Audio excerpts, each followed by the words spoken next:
दोस्तों नमस्कार, मैं राकेश पारिक। दोस्तों, जिस प्रकार लोकसभा चुनाव के सातों चरण एक एक करके निकलते हुए दिखाई दे रहे हैं, वैसे वैसे ही एनडीए गठबंधन की स्थिति भी थोड़ी कमजोर होती हुई जा रही है।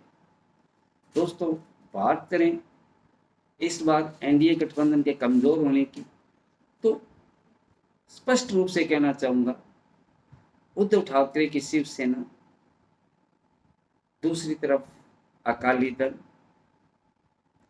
और तीसरी तरफ नीतीश कुमार का कभी इधर कभी उधर झूलना और मोदी जी के उल्टे उल्टे बयान देना और एक ही पिच पे लगातार तीनों चुनाव में बैटिंग करना, वही गाय भैंस बकरी, पाकिस्तान, मुसलमान, हिंदू, पब्लिक को डराना, कभी माँ गंगा ने बुलाया है, कभी आंसू बहाना। ये सब चीज़ें दोस्तों ज़्यादा लंबे टाइम तक नहीं चला करती। यह इतना बड़ा 140 करोड़ आबादी का देश है। पहले प्रथम, क्योंकि भारत के लोग दयालु प्रवृत्ति के होते हैं, तो एक बार धर्म के नाम पे, हिंदू मुस्लिम के नाम पे वोट दे सकते हैं, 2 बार दे सकते हैं। ये इनको समझना चाहिए था कि हमें 10 सालों में काम करना पड़ेगा। और विशेषकर इस बार का चुनाव स्थानीय मुद्दों पे ज़्यादा केंद्रित है। तो दोस्तों, स्थानीय मुद्दों पे इन्होंने बात ही नहीं की। जिस प्रकार से अग्निवीर लेके आए, इनको भारी नुकसान होगा, किसानों की वजह से इनको भारी नुकसान होगा। और जिस प्रकार से राहुल गांधी सामाजिक परिवर्तन की बात कर रहे हैं, यह मुद्दा भी एनडीए को लेके बैठेगा। यह निश्चित रूप से कहना चाहूँगा, नौकरियों का घटना, देश का कर्जा बढ़ते जाना, वही बात हो गई, उधार मांगो और घी में चूरमा चूरो और खाओ। किसी को कोई लेना देना नहीं है देश की स्थिति क्या है। लेकिन आजकल एक चपरासी के एग्ज़ाम के लिए भी बच्चों को खूब कड़ी मेहनत करनी पड़ती है, पढ़ाई करनी पड़ती है। तो उन्हें आज यह भी पता है कि डिस्ट्रिक्ट की कोई कैपिटल नहीं होती। जिस प्रकार मोदी जी जनता को बेवकूफ़ बनाते हैं कि नवीन बाबू उड़ीसा के सीएम को यह भी पता नहीं है कि बिना पढ़े वो यह बता सकें कि कौन से जिलों की डिस्ट्रिक्ट कौन सी है।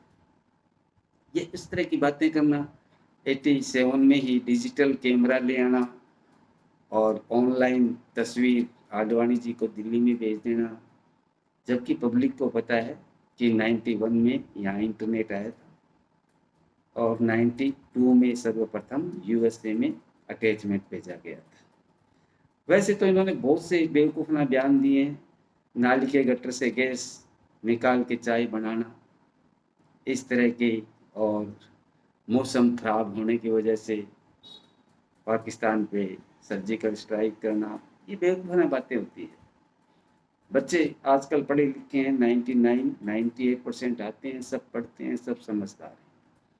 हाँ, कोई भगत लोग हैं जो इनके खास समर्थक हो, वो तालियां पीट सकते हैं, या जो नज़दीक हो सरकार के, जिनको फ़ायदा मिलता हो, वो तालियां पीट सकते हैं। आम जनता ऐसे काम नहीं करती है।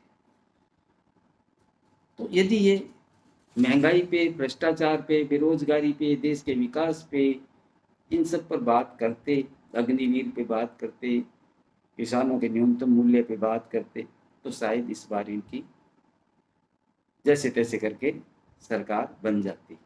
लेकिन इन्होंने इन विषयों पे तैयारी बिल्कुल नहीं की थी और ये चरण दर चरण पिछड़ते ही जा रहे हैं।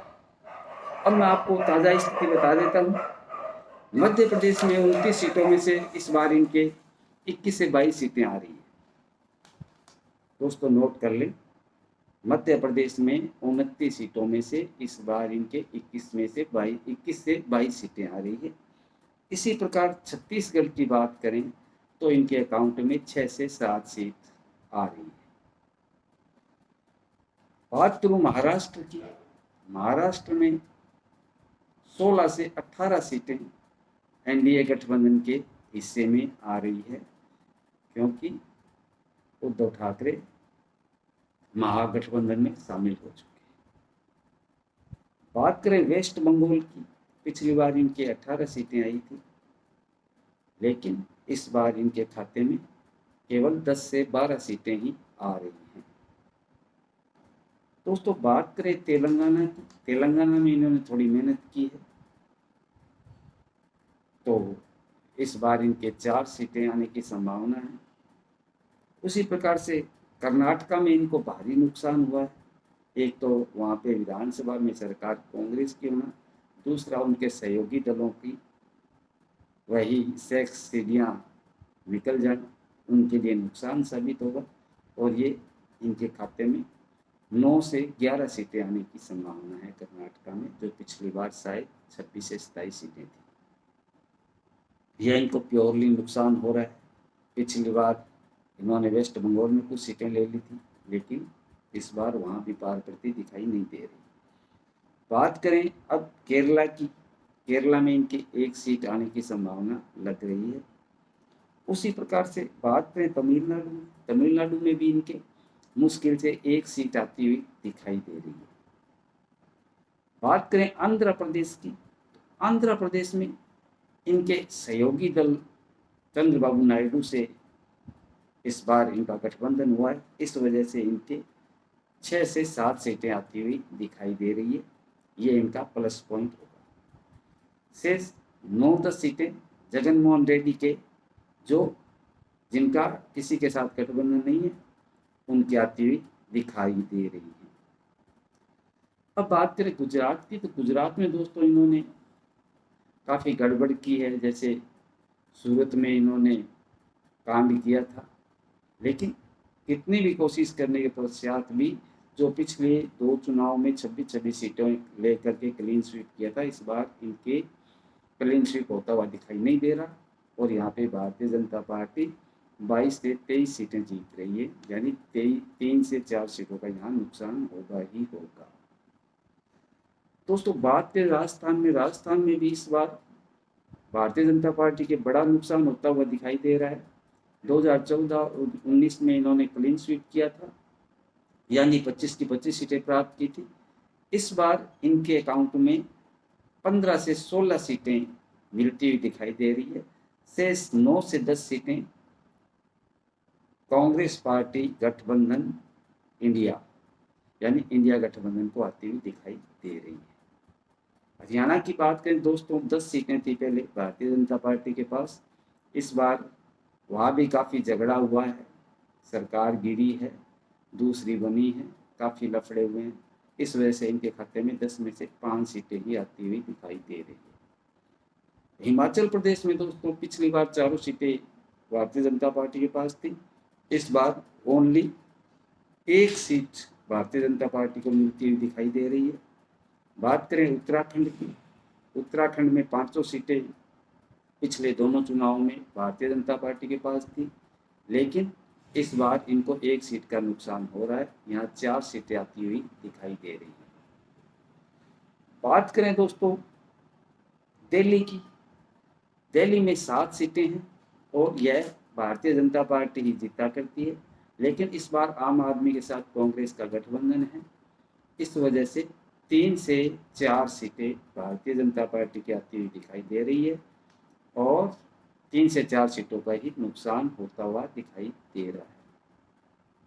इसी प्रकार से अब विशेष राज्य जहां अधिकतम सीटें लेकर के सरकार बनाई जाती है, बात करते हैं यूपी की। यूपी में इस बार भारतीय जनता पार्टी की स्थिति बिल्कुल ही कमजोर होती हुई दिखाई दे रही है।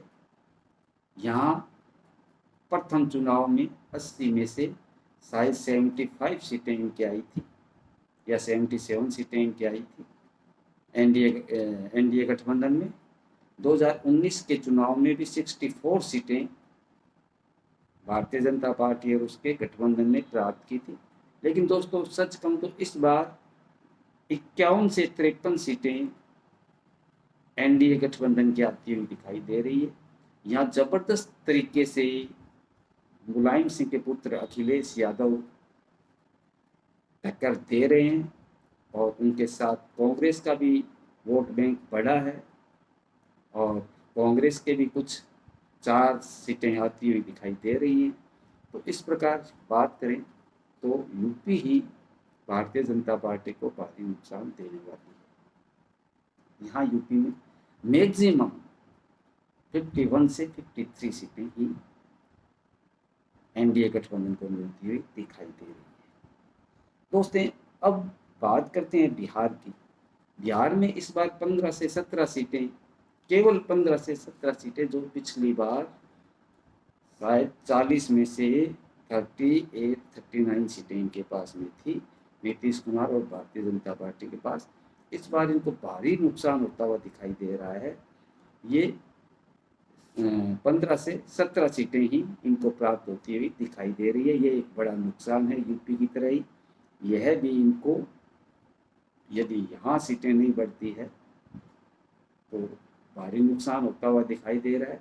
क्योंकि 20 सीटों की उम्मीद तो मैं भी कर रहा था कि बिहार में इनको मिलेगी, लेकिन जो आंकलन है वो 15 से 17 सीटें ही आती हुई दिखाई दे रही है।